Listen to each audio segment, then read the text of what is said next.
Hi guys. So first I wanted to give an explanation of the last video I put out.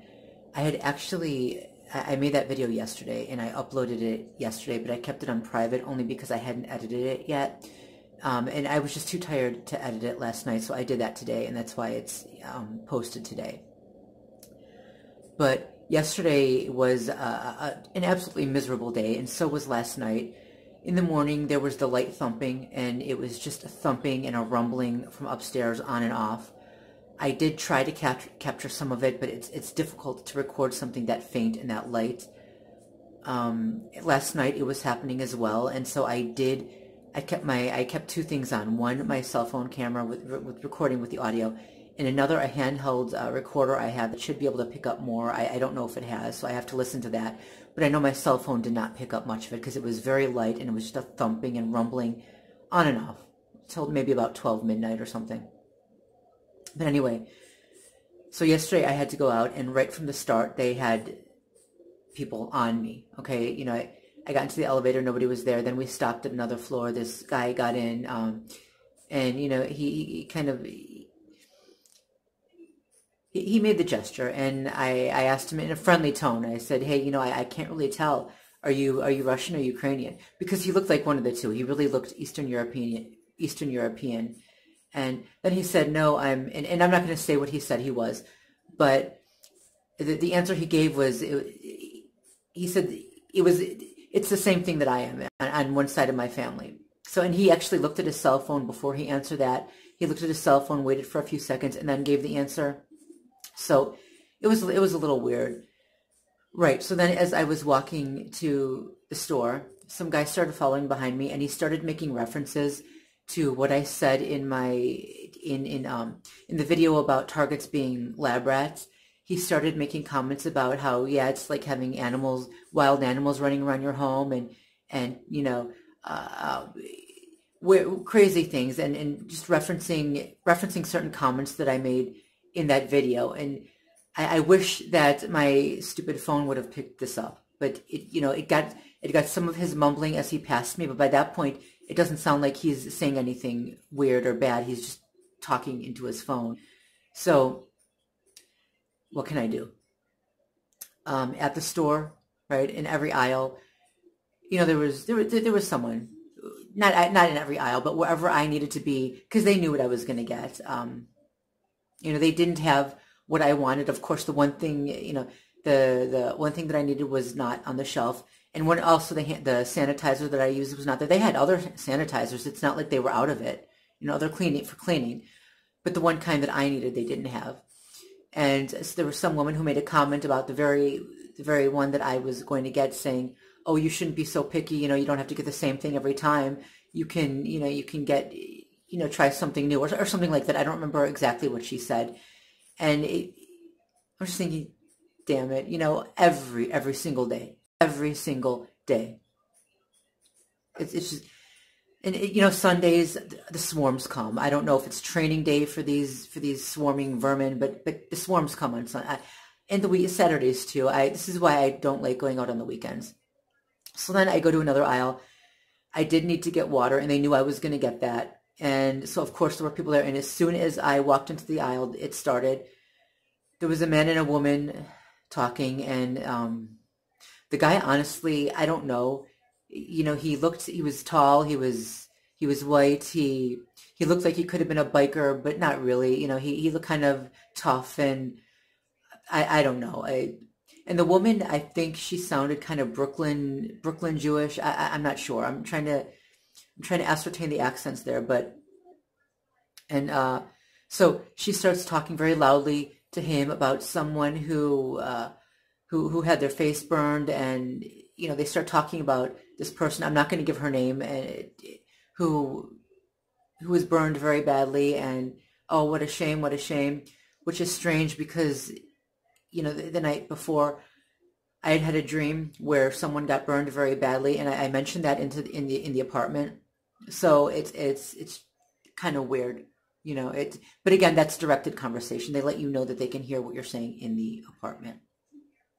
So when I got home, things did not improve a few hours after I got home. someone had sprayed vinegar right outside our apartment, and it was so strong. We had to open the window. We had to spray some of our own, aerosol sprays. We don't usually use aerosol, but this time, in certain cases, we have it around for a reason. And this is one of the reasons. Sometimes people will do that. So they sprayed vinegar, and it was right by our door. It was right by our door. And it had to be a spray unless someone just spilled it on the ground. But because it was permeating right under our door, it was horrible. It was a bad day. And of course, at night, the thumping and the light thumping, the light pounding started again. So I was getting irritated and aggravated, and it's to keep the target in a constant state of stress and anxiety, to just constantly remind you that they're there, that these vermin are there surrounding you. Right. So today, I had a few errands to run, and as I was leaving one of the locations, I saw a CVS, and I figured, well, they might have the sanitizer that I was looking for. I'm not going to say what kind it is, but so I went there and they didn't, but they had another brand that is similar. So I got that. And, when I got home, well, I'm skipping forward. But I'll tell that part now. When I got home, it was weird because I opened it, and this particular brand, you actually have to take off the top, and, there's a seal on it. So you have to open the seal, and the other brand I get doesn't have that. So, and I guess they do that to keep it fresh. Well, I took off the top, and I ripped open the seal, and then I noticed that there was a tiny little hole right in the middle of it. And I'm thinking, if only I had seen that before I took this off and removed it, because now I'm going to have a hard time returning it, and they probably won't believe me anyway. And then I started thinking, well, could I have done that? I did take this off pretty quickly. Could I have punctured it in some way? And I'm going to include a picture of that, the brand that I got, as well as the little plastic seal with a hole in it. Yeah, I don't know. I don't know. And I don't think I did that. So we're not going to use it. And unfortunately, since I just ripped the entire thing off, I can't even return it. So that's just how it goes. Right. But on the way home, so I got on the bus, and it was, I got on, and there weren't a lot of seats in the front, so I was going to go sit in the middle, and these two people really stared me down. Like, this one, it was a couple, and the woman looked like she just wanted to rip my head off. So I walked back, and there was a guy sitting in the back, a darker haired white guy, and I sat a few seats in front of him. And now the first thing, and I shouldn't have, because when I got on, he made the gesture, but I'm thinking, you know what, I'm just going to ignore this. I'm going to sit a few seats ahead of him. At least it's not like that other person who looks like she wants to rip my head off. So I'm just going to ignore it. And then it started. So he started clearing his throat, and this is what they'll do to get my attention. They'll start clearing their throat, or, so that, and then when I look over, they'll make the gesture, or they'll make a comment, or they'll grimace, or they'll mouth an insult, or something like that. And again, it's very hard to prove, but that's what they'll do. And so he started clearing his throat, and I ignore it. He starts clearing his throat louder, and I ignore it. And I'm thinking, how long can I ignore this? Then they have him start hacking and coughing loudly and then sneezing, and okay, I get up and move, because that's going to do it, right? Because I can't get sick. I can't, especially with coronavirus going around. I come in contact with certain elderly people. I cannot be sick myself with this thing. So I have to be careful, right? This is why I get so much sanitizer, and, I have to be careful. And these little bastards who are involved in this program, they don't care. They don't have anyone to take care of. They don't have, any legitimate thing. They even earn their money at the expense of other people just by screwing with other people. That's all they ever do. They have no one they take care of. They have no one, they probably don't even have anyone they care about. And some might, but I think a lot of them, they just don't give a damn. And two, like, when you think that people can spread illness before they even know that they're sick. Right? They don't have to be, they don't have to show symptoms. They don't have to be symptomatic in order to spread illness with certain viruses. So if they're coughing and hacking and doing all this, they could be spreading something without even knowing it. So I move forward, and it's defeat. But what can you do? So I moved forward to the front of the bus, even though it was crowded. I don't like, sitting in massive crowds right now. And it's not just because of the stalking either. It's because I'm trying not to get sick, right? I try to walk now instead of taking the bus, but sometimes I'm just going too far away. Anyway, so I made the mistake then of looking back at the guy, and it was partly because the two people, the woman who, she was sitting with a guy who had been trying, who had really looked at me in a nasty way when I had gotten on. They were pounding on the seat hard, and they were kind of clearing their throat and coughing and pounding harder. So I looked back to look over at them, and they were staring at me. So they had been trying to get my attention. And then I looked back at the white guy, with the darker hair, and he did it. He did the nose swipe and the other facial gestures that they have the perpetrators do. And it's just a way for these psychopaths to let me know that they're there, and also to let me know that, yeah, they made me move. They made me flinch. Ha ha. What am I going to do about it? It's almost like, this is what they do. They try to provoke the targets into an outburst, into a public outburst. They try to provoke the targets into, preferably, it's what they want. They want violence. And of course, I'm not going to give them that. So they were using this little bastard to try to provoke me. And I did mumble a few things out loud. But other than that, I just ended up getting off the bus, What else? Okay, one more thing.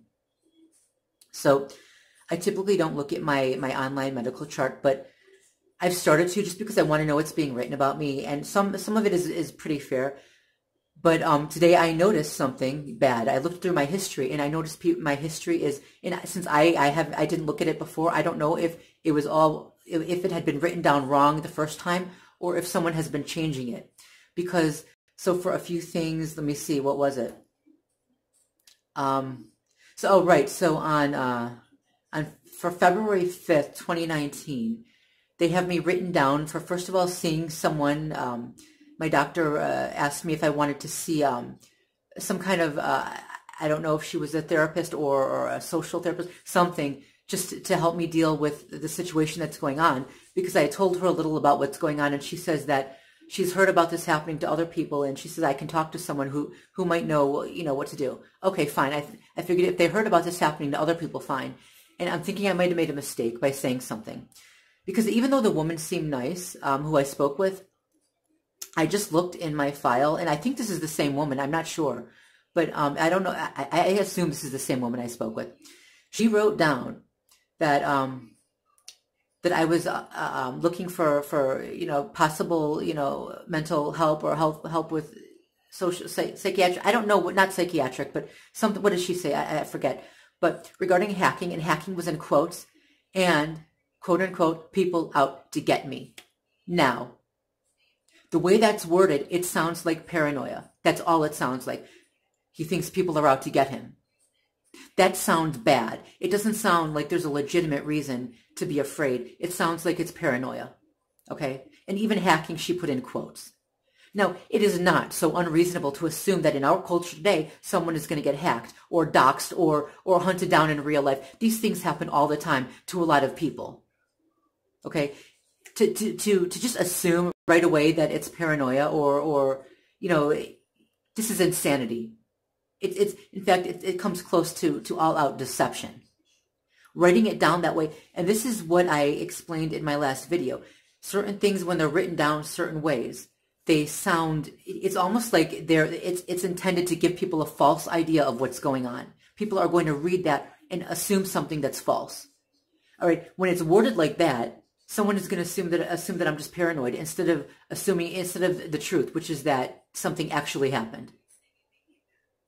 Okay, and I already know that at least the fight that I thought this all started with, the woman involved, with that argument, it was a man and a woman. That was in 07, 08.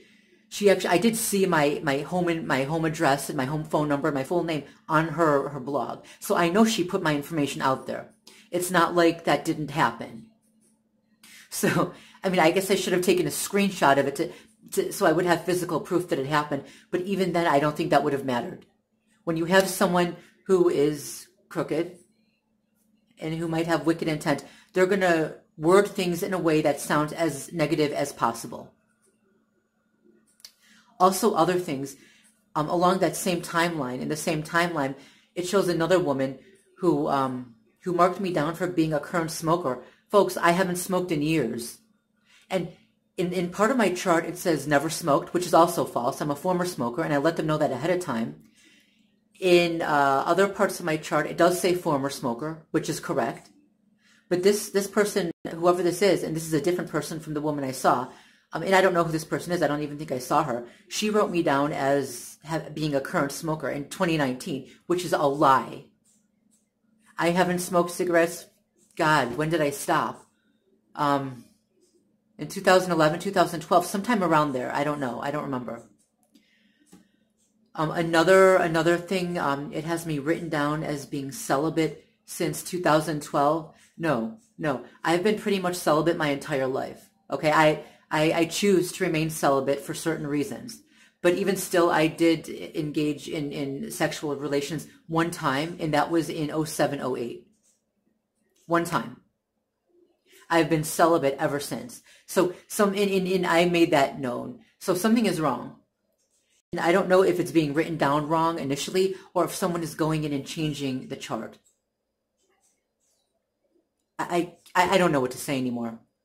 You know, it's absurd. Also for my last visit, I think they wrote down the wrong date. Like they put drug tests still active, right? But they have for last month instead of this month. You know, either somebody doesn't know what they're doing or someone is intentionally screwing up my chart. I don't know what to say.